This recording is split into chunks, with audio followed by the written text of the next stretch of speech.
өлді деуге бола ма ойлаңдаршы, өлмейтұғын артына сөз қалдырған деп тойылгін өзі шешкен абай бүгін жарқын бейнесімен де жалынды жармен де өмір сүріп келеді, мәңгі өмір сүре бермек. Құрметті әдебиет сүйер қауымы, қазақтың біртұтас ұлдарының бірі, даныш ақын, ойшыл дана ғұламаның бірі, қазақ әдебиетінің шоқтығы биік ірі Абай Құнанбаевның шығармашылық арналған ұлы халықтың ұлы Абай атты мәнерлеп оқу кешімізге қош келдіңіздер. Алдарыңызда Абай атамыз туралы видеоролик тамашалайық. Келесі кезекте оқушыларымыздың Абай Құнанбайұлы жайлы ойшыларға берейік. Бірінші оқушы қыз сөйлемі.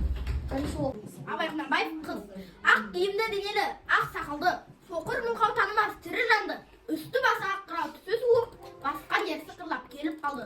Демалысы үскірік, аяз бен қар, кәрі құдан қыс келіп әлек салды. Ош балай бір күнге оқшыр айтып, аяз бенен қызарып ажарланды. Бұлттай қасы жауып, екі көлін, басын сілсе қар жауып, мадаңдалды. Борандай бір сарт етіп долдан қалды, алты қанат ақ орда үш айқалды. Әуес көріп жүгірген жас балалар, беті қолы дом бұғып үсік шалды. Шиде мен тон қабаттап киген малшы, бет қарауға шыдамай теріс айналды. Жазға тыры қалмайды қыстан сызы, маса құдай құлпырар жердің жүзі, жан жануар адамзат анталаса, атанадай елжірер күннің көзі. Жаздың көркі еңгеді жоқ құсымен, жайраңдаса жас күлер құрбысымен. Көрде жаңа тұрғандай кемпір мен шал, жалғандасар өзінің тұрғысымен. Қырдағы ер ойдағы елмен араласып, күлімдесіп көрісіп құшақтасып. Солай сезінемін, 3-ші сынып оқушыларына көп рахмет. Бірге болғанда көкорай шалғын бәйшешек, ұзарып өсіп туғанда күркіреп жатқан өзенге, көшіп ауыл қонғанда шырқырап жатқан жылқының, ауылдан жоны қылтылдап атайғылар биелер, бүйірі шығып қыңқылдап, суда тұрып шыбындап, құйрығымен жылпылдап, арасында құлынтай, айнала шауып бұлтылдап, жоғары төмен үйрек қаз, ұшып тұрса сыңқылдап. Әуеде өлең айтып, қиқу салар көлдегі қаз бен қуға. Күн жоқта кісімсіне жұлдыз бен ай, ол қайтсын қара түнде жарқылдамай таң атқасы шығарым күннен бөлек бұрын қашып бола алмас бұрын оңай. Қыз келіншек үйтіген бұрла басы бұлпылдап, ақ білегін сабадап, әзілдесіп сыңқылдап, мал ішінен айналып, көңілі жақсы жайланып, бай да келер ауылға, аян жылы жымпылдап, сабадан қымыз құйдырып, ортасына қойдырып, жасы үлкендер бір бөлек кенесін көріп, сымпылдап, жалшы алдаған жас бала. 4 жылғы медреседегі және 3 айлық орыс мектептеріндегі оқу аяқталып, 15 жастар күндерінің білімі артып, ел жұртты өзіне қаратып, әкесіне көп көмегін тигізеді. Ел жұрт оны би етіп сайлайды.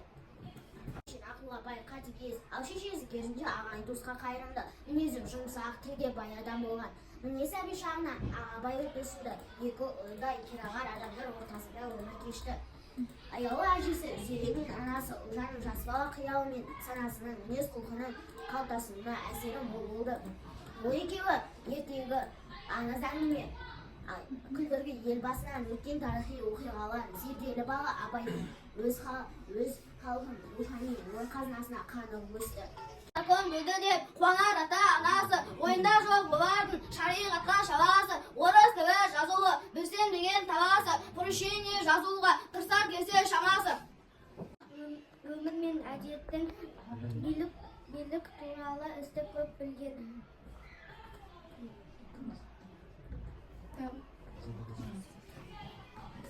Көсем болған. Абай 14 жасынан бастап өлең шығарған. Ол жастар арасында кең таралғымен оған онша мән бермейді. Абайдың өнерге бет бұруына себепкер орыс достары Борс пен Махазили болды. Абай 12 жасында мұсылманша оқып хат таниды. 12 жасында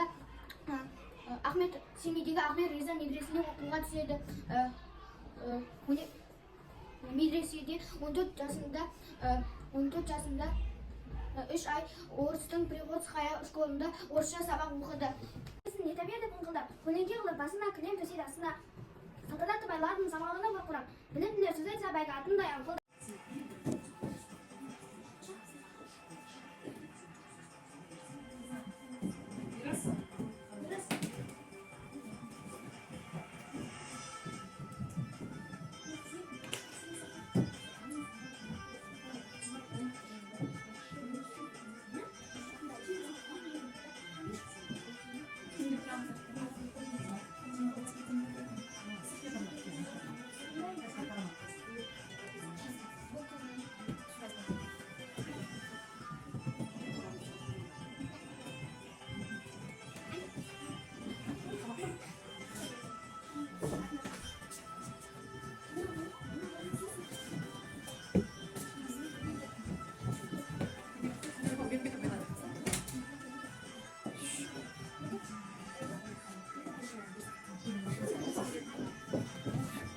аттың